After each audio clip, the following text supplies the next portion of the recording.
What about Mr. Bean now? Have you drawn a line under him? No more Mr. Bean? You know, I doubt that he will reappear, but you never know. You must never... The people have spoken. People have spoken. Yeah, quite. But, you know, you must never say never again. A film, as Jeff mentioned, that I was in.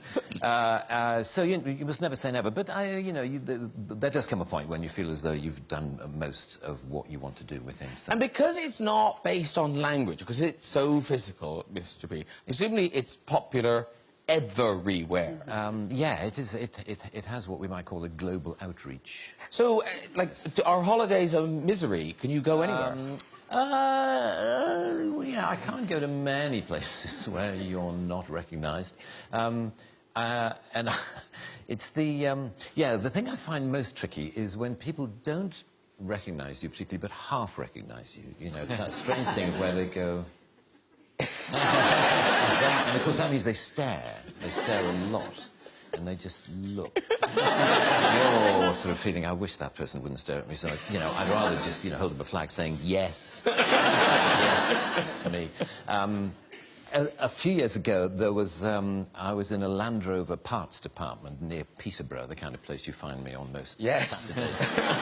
And we're waiting for car parts. And car parts, guys hang around a lot because, you know, to get a part, the guy has to go half a mile to the back of the warehouse and then come back again, and he brings it back.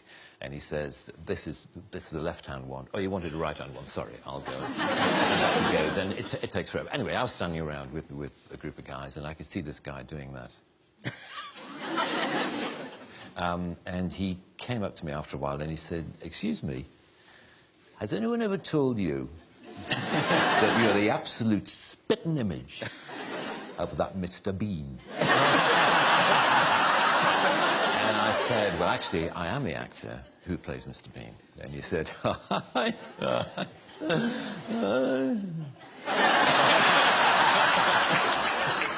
bet you wish you were.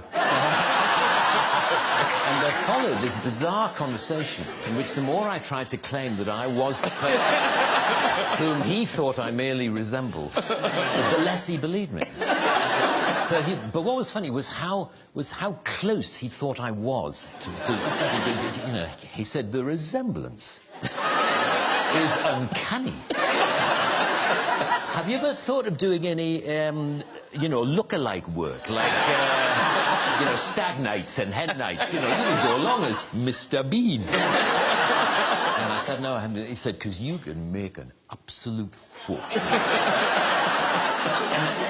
And I could tell after a while I had to bring the conversation to a close because clearly not only was he not believing me, but he was getting quite annoyed you know, that I was pursuing this line of, I am Rowan Atkinson, and clearly he thought I was this total arse. Just because I happen to look a bit like Mr. Bean, goes around the country actually claiming to be Mr. Bean. You know, what a twat.